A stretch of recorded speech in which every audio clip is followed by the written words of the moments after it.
on sports, because I know a lot of people out there don't watch sports very closely, and yet if you're interested in racial politics or gender politics, a lot of this stuff starts in sports because these people are famous, and once a precedent gets set in sports, it changes culture completely a lot of times. And that's why you have the whole gay rights push in football and things like that, because the LGBTQ plus community knows that if they can change the NFL, for instance, to be more accepting of gay people, then they'll change the rest of society with it.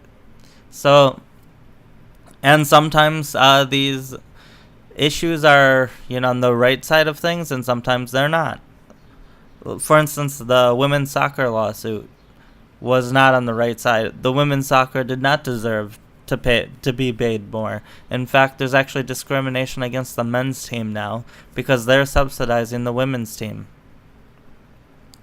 But let's take a look at this. Umpire Angel Hernandez, I think it's pronounced Angel, sues MLB over discrimination treatment by Joe Torre.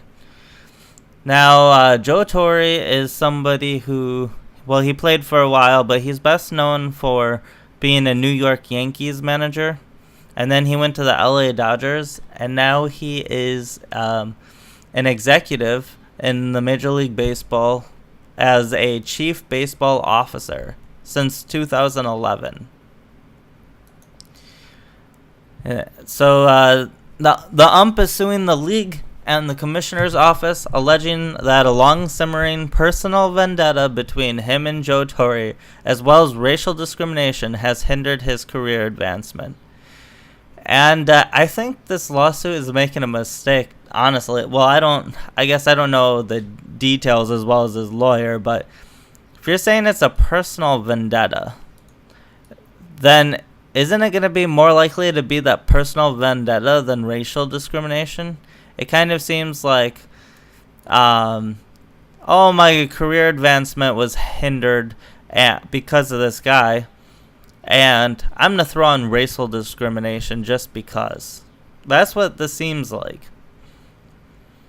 In the suit filed Monday in Ohio, Hernandez claims that Torre, MLB's chief baseball officer, is holding a grudge against him that dates back to when Torre was manager of the New York Yankees. In a May 2001 game, this goes way back, 16 years, Hernandez made a call that prompted Torre to remark after the game that Hernandez just wanted to be noticed over there.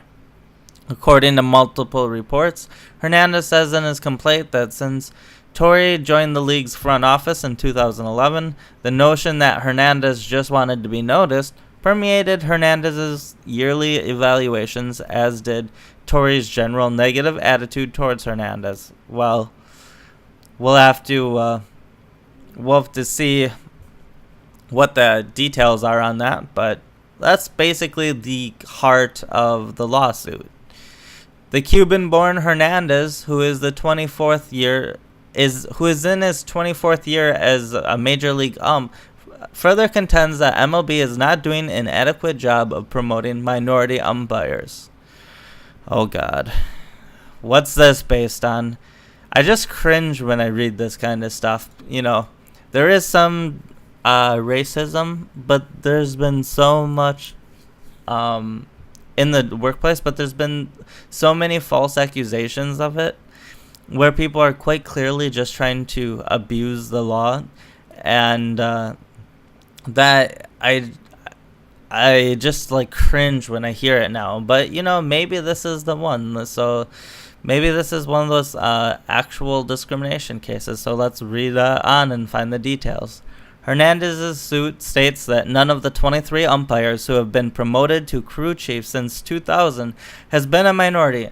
Part of the problem is 23 umpires sounds like a lot, or it could be a long period of time. Since 2000, 17 years is a long period of time.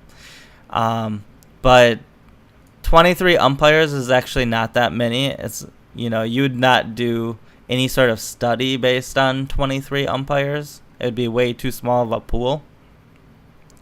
The lawsuit also claims that only one minority umpire has been assigned to the umpiring crew for those 6 World Series that have been played since Torrey began working for the MLB. Sorry about that, my alarm went off. But so basically, white umps have been getting the World Series and things like that.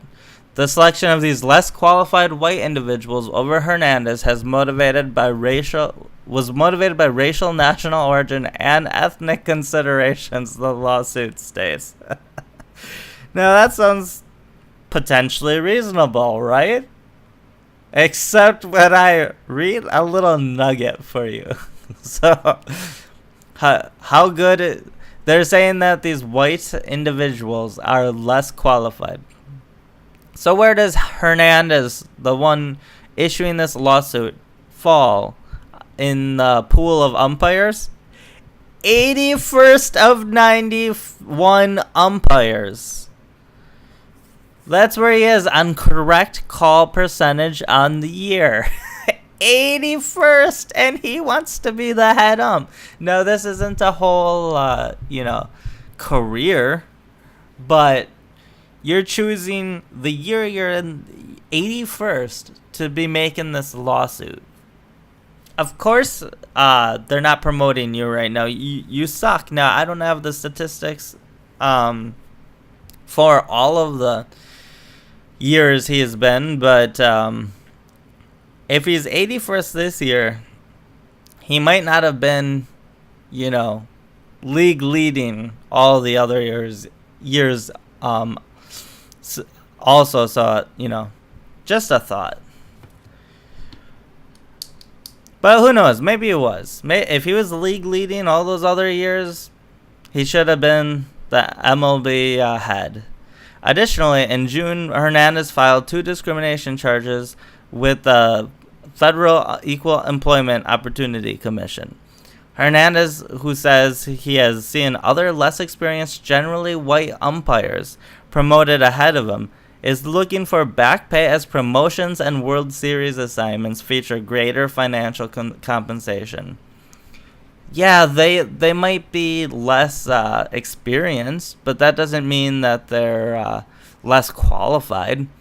This sounds like a seniority thing where he maybe just never could quite get, as good as these other umpires, and these young guys are passing him up. Now it says Hernandez, 55, has worked 2 World Series, 2002 and 2005, and last season was part of a League Championship Series crew for the 7th time. So it's not like he has been completely ignored over the years. But he just hasn't become like the umpire head because, and there are reasons. This year he's the 81st out of 91 umpires. And correct call percentage. This sounds like bullshit to me. It smells like bullshit to me. We'll have to see, the more details as they come out. But it really seems like maybe there was a personal vendetta that was going on. And it extended into when Torrey, became the head of the MLB. But I don't see the racial discrimination part of this at all right now. So I don't think you can just point to 23 umps and be like, see, this is proof. And so they're going to need to go a lot more in detail about these umpires who were promoted, where they stood when they were promoted, in the correct call percentage and things like that. Now, if they were regularly towards the bottom or something like that, but they were white, maybe you'd have more of an issue, but I just don't see it right now. So pay attention to the, you might say, who cares about this? These people are all famous, they're all rich, they all got good lives. Well, this is where you change culture. You go into the concerts and the actors, you go into the professional sports players. This is how culture has changed. So if you think that, if you believe in individualism, basically, then you should really look into this, and if this is a bullshit thing, stand up against it. But if you are about the end justifies the means, basically, or equality of outcome, I should say, like progressives believe in, then I guess you should agree with this and push it, because it'll change culture in your favor. So I don't think this alone probably won't do it, but we'll see how this changes sports if the ump wins. But I think he's going to lose. We'll see. On the racial part, anyways. The personal vendetta, maybe he can win on that.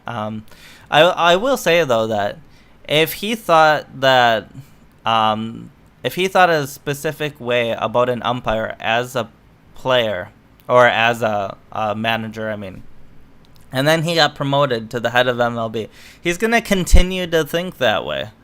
I don't, that's not even necessarily a personal vendetta. It's an opinion. It could actually be true,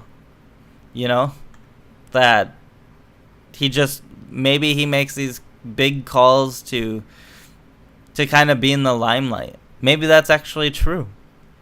And then, yeah, it would carry from when he's a manager into when he's an MLB head, but that doesn't mean it's discrimination. So maybe you shouldn't be 81st of 91 umpires. Anyways, I'll talk to you guys later.